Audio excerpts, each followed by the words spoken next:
একজন আমার কাছে এসে বলল, বাল্যকাল থেকে আল্লাহ আজ্জা জাল্লার সাথে তার গভীর সম্পর্ক ছিল। খুব অল্প বয়স থেকে সে আল্লাহর নিকট দোয়া করত, এমনকি কিশোরী বয়সেও তাহাজ্জুদ পড়ত, এমনকি কিশোরী বয়সেও যখনই সে আল্লাহর নিকট কিছু চাইতো আল্লাহ তাকে তা দিত। এই ব্যক্তির আসলে খুব কঠিন এক জীবন ছিল। অল্প বয়সে বাবাকে হারান, কোনো ভাই নেই, এই বোন খুবই একাকিত্বের জীবন কাটিয়েছেন এবং সিদ্ধান্ত নিয়েছেন সত্যিকার অর্থে আল্লাহর উপর তাওয়াক্কুল করে থাকবেন।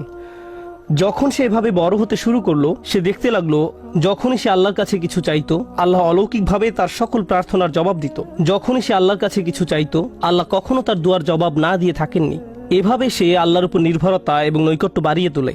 যখনই তার কিছু দরকার হতো সে 2 রাকাত নামাজ পড়ে আল্লাহর কাছে তা চাইতো। তো তার আসলেই আল্লাহর সাথে খুব সুন্দর একটা কানেকশন ছিল। তাহলে এখানে প্রশ্ন কোথায়? প্রশ্ন আসে এই ব্যাপারটা থেকে যে সম্প্রতি তার জীবনে সে অপ্রত্যাশিত কিছু কঠিন সমস্যার মুখোমুখি হয়, তাই সে আল্লাহর প্রতি ইবাদতের পরিমাণ আরও বাড়িয়ে দেওয়ার সিদ্ধান্ত নিল, দুয়ার পরিমাণও বাড়িয়ে দিল, কারণ তার সমস্যা বৃদ্ধি পেয়েছে। সে ভাবল সমস্যা যেহেতু বেড়েছে তাই আল্লাহর কাছে সমাধানের জন্য দুয়ার পরিমাণও বাড়াতে হবে। তাই সে এমনটা করলো। সে এত বেশি নামাজ পড়লো, এত বেশি পরিমাণে রোজা রাখলো যে জীবনে কখনো এত রোজা রাখেনি। আল্লাহর কাছে কাকুতি মিনতি করত, কান্নাকাটি করত, যেভাবে সে পূর্বে কখনো করেনি। কিন্তু সমস্যা আরো খারাপ হতে থাকলো, পরিস্থিতির কোনো উন্নতি হচ্ছে না। তখন সে মনে মনে ভাবতে লাগলো, মনে হয় আল্লাহ আমার উপর খুশি নয়, কারণ আগে আমি দোয়া করতাম আর সব দোয়ার উত্তর পেতাম। আমার আগে তো এই সমস্যা ছিল না। যখনই আমার কিছু দরকার হতো আল্লাহর দিকে ফিরতাম আর আল্লাহ আমার সমস্যার সমাধান করে দিতেন। কিন্তু এখন আমি দোয়ার পর দোয়া করেই যাচ্ছি, আল্লাহর কাছে ভিক্ষা চেয়েই যাচ্ছি, আমার সমস্যার কোনো সমাধান হচ্ছে না, শুধু আরো খারাপ হচ্ছে। এর কারণ কি হতে পারে? তার মাথায় এই ধারণা ঘুরতে থাকলো, নিশ্চয়ই আমি ভুল কিছু করেছি। আল্লাহ আর আমার দোয়ার জবাব দিচ্ছেন না, কারণ কোনো কারণে আমি অযোগ্য হয়ে পড়েছি। আল্লাহর ভালো মানুষের তালিকায় আমি আর নেই। আমি এই খুতবা দেওয়ার সিদ্ধান্ত নিয়েছি কারণ সমাজে এই ধরনের চিন্তা খুবই কমন, যা একজন মানুষের মাথা নষ্ট করে দিতে পারে। আমরা দোয়া করি আর আমরা আশা করতে থাকি আল্লাহ আজ্জা জাল্লা আমাদের একটা উত্তর দিবেন, আল্লাহ আমাদের সমস্যা সমাধান করে দিবেন। মূলত 2 ধরনের দোয়া আছে আমাদের অধিকাংশের জন্য। আমি এমন দোয়া সম্পর্কে কথা বলছি যা আমরা নিজেদের জন্য করি। এক প্রকার দোয়া হলো আমরা আমাদের বর্তমান সমস্যা সমাধানের জন্য দোয়া করি।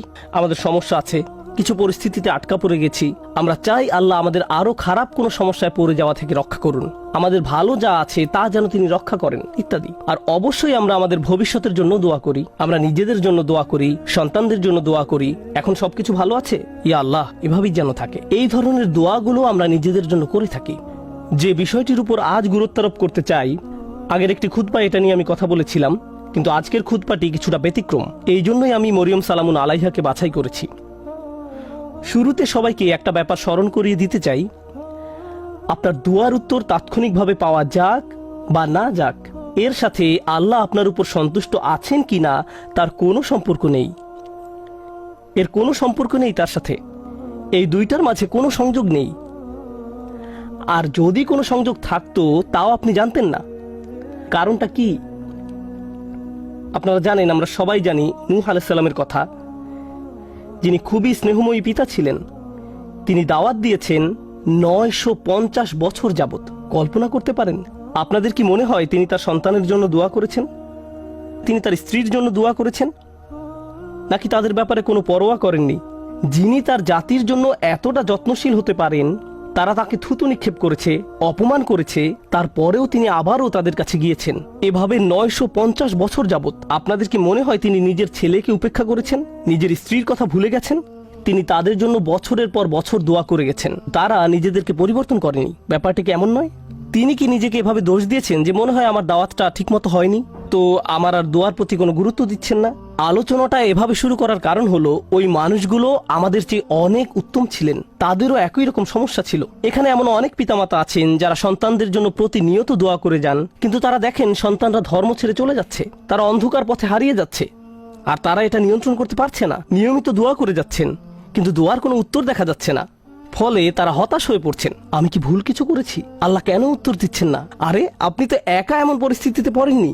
আমাদের রাসূল সাল্লাল্লাহু আলাইহি সাল্লাম প্রচুর দোয়া করেছেন। আপনার কি মনে হয় না যে তিনি তার চাচার জন্য দোয়া করেছেন, তার পরিবারের জন্য দোয়া করেছেন?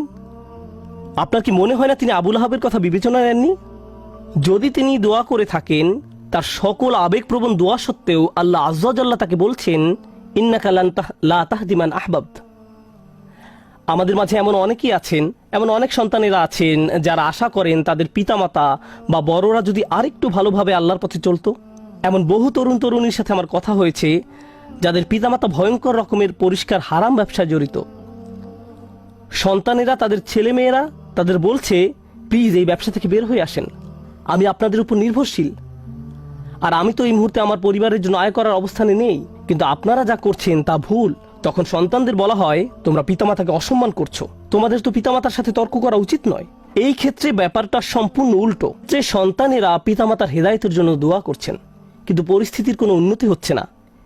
এর বাহিরেও কারো হয়তো ভয়ঙ্কর অসুস্থতা দেখা দিতে পারে, স্বাস্থ্য সংক্রান্ত চরম দুর্দশাও আসতে পারে, অথবা চাকরি খুঁজে পাচ্ছেন না, অর্থনৈতিক সমস্যায় আক্রান্ত, আর আপনি আল্লাহর কাছে দোয়া করে যাচ্ছেন, মনে মনে বলছেন, আমি তো গত বছর ইতিকাফও করেছি, আমি দোয়া করেই গেছি, সারা রাত সিজদায় পড়েছিলাম, এরপরেও আমার সমস্যা রয়ে গেছে, এরপরেও কোনো সমাধান আসেনি। সবার আগে আমি আপনাদের সবাইকে মনে করিয়ে দিতে চাই যে নবীরা, তাদের সকলেই, আমাদের বহুকাল পূর্বে যারা এসেছিলেন, আল্লাহ অনবরত তাদের দুয়ার কথা কোরআনে উল্লেখ করেছেন, তাদের সমস্যাগুলোর কথাও কোরআনে বারবার উল্লেখ করেছেন।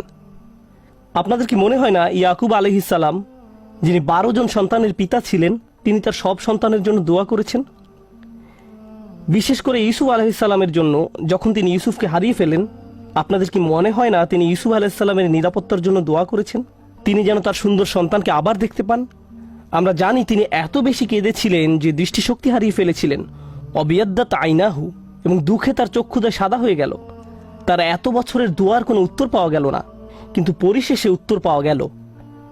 আপনাদের কি মনে হয় না যখন মুসা আলাইহিস সালামের মা নিজ ছেলেকে পানিতে ভাসিয়ে দেন, আর দেখতে পাচ্ছেন যে স্রোতের টানে বাক্সটি হারিয়ে যাচ্ছে, বাক্সটি যে কোনো সময় উল্টে যেতে পারে, আর কিভাবে জানেন যে বাক্সটি ওয়াটারপ্রুফ, পানি প্রবেশ করবে না? কিভাবে জানবেন যে এটি পাথরে আঘাত পেয়ে ভেঙে যাবে না? আপনি নদীতে ফেলে দিচ্ছেন একটি বাচ্চাকে, নদীতে। আপনাদের কি মনে হয় না যে মুসার মা আল্লাহর কাছে দোয়া করেছেন?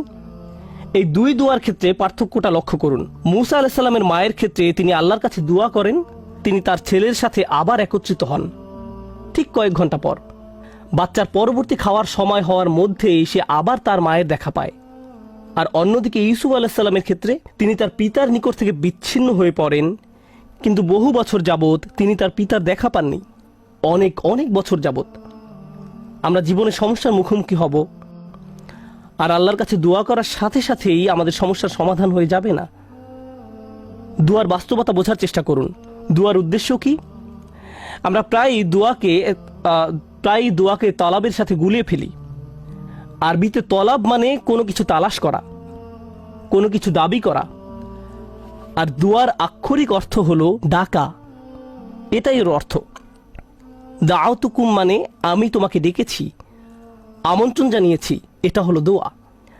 আমরা যখন আল্লাহর কাছে দোয়া করি, মাঝে মাঝে আমরা ওই দোয়ার মাধ্যমে আল্লাহর কাছে দাবি জানাচ্ছি, এটা সত্য, আমরা অনুরোধ জানাচ্ছি, কিন্তু আমাদেরকে এই ব্যাপারটা ভুলে গেলে চলবে না যে দিন শেষে আমাদের সব অনুরোধ, সেগুলো হলো আল্লাহর একজন বিনম্র দাস আল্লাহর দিকে ফিরে নিজের সমস্যার সমাধান ভিক্ষা চাচ্ছে।